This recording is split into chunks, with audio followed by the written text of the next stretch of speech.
पास आई हूँ या मैं निर्मला तेरे पास आई हूँ या मैं जावेद तेरे पास आया हूँ, मुझे वोट देना है तुमने। मैं तुम्हारा काम करवाऊंगा संजय टंडन से, क्योंकि संजय टंडन के पास अगर कोई गया हो तो वो जानता है संजय टंडन की कार्य प्रणाली। उसी वक्त काम होता है, उसको समय नहीं दिया जाता, उसको आश्वासन नहीं दिया जाता। जहां पे फोन करना हो उसको फोन किया जाता है, जिसको कहना हो उसको कहा जाता है, जो उसी समय उचित होता है वो काम किया जाता है। मेरे को अध्यक्ष जी ने काम सौंपा था कोविड के समय में। मैं उदाहरण देता हूं आपको बहुत बड़ा। कोविड में मेरा नंबर हेल्पलाइन पे था। चंडीगढ़ में या जितने भी लोगों को कोई समस्या थी, चाहे वो मेडिकल से समस्या थी, चाहे वो हॉस्पिटल की थी या किसी और भी चीज की थी, तो चंडीगढ़ के अलावा भी बहुत लोगों के फोन आए। पर मेरे पास एक ही जादू की छड़ी थी सारे काम करवाने के लिए, वो नाम था भाइयों संजय टंडन। संजय टंडन हर मर्ज की दवा है। आप लोग अपना देख चुके हैं, इसलिए एक बार आप जनता से भी वादा करिएगा कि आपके सारे काम होंगे। जैसे बबला जी सुनते हैं ना आपके एरिया में, ये संजय जी की ही ताकत है जो बबला जी को दी गई है। तो आप सोचिए कि संजय जी की क्या ताकत होगी और कितना विश्वास वो अपना दिखाएंगे आपको। और दूसरी बात, जो हमारे विपक्ष के नेता हैं, जो ये चौथी बार जिन्होंने अपना कार्य क्षेत्र चुना, लुधियाना में भी लड़ चुके हैं, अनंतपुर साहब में भी लड़ चुके हैं, दोबारा कभी वापस गए नहीं। गुमशुदा की तलाश के पर्चे उनके एरिया में लगे, वो कभी अपने एरिया में गए नहीं। उनको मोहाली के लोग नहीं जानते, उनको अनंतपुर साहब के लोग नहीं जानते, उनको लुधियाना के लोग नहीं जानते।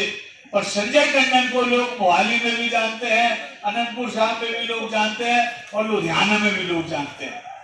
काम वो चंडीगढ़ में करते हैं, पर हर एक जगह का व्यक्ति उनके पास आसानी से आ सकता है। तो बहुत बड़ा डिफरेंस है मेरी पार्टी में भी, मेरे कैंडिडेट में भी। अगर मैं अपनी पार्टी की बात करूं तो मोदी की गारंटी, जो मोदी जी ने कहा वो किया, जो हमने अपने संकल्प पत्र में कहा वो उन्होंने किया।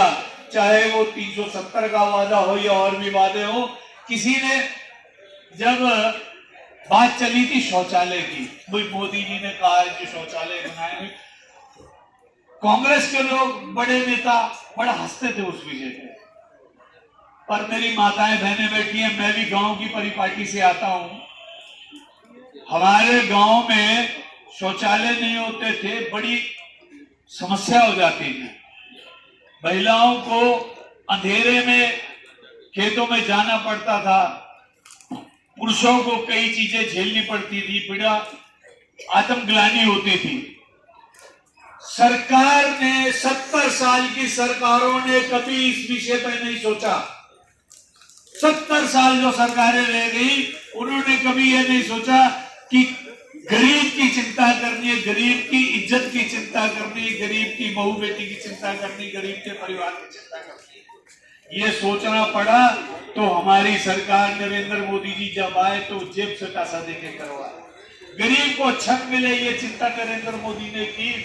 आयुष्मान सबको मिले, ये नरेंद्र मोदी ने चिंता की। हमारे बीच में कई लोग बैठे होंगे जिनका आयुष्मान कार्ड बन गया, आज वो सुरक्षित सो जाता है ये सोच की कि अगर कोई समस्या हो गई मैं आयुष्मान से अपने परिवार का इलाज करा लूंगा। तो मोदी जी कहते हैं ये तो अभी झांकी है, ये ट्रेलर है, अभी पूरी पिक्चर बाकी है।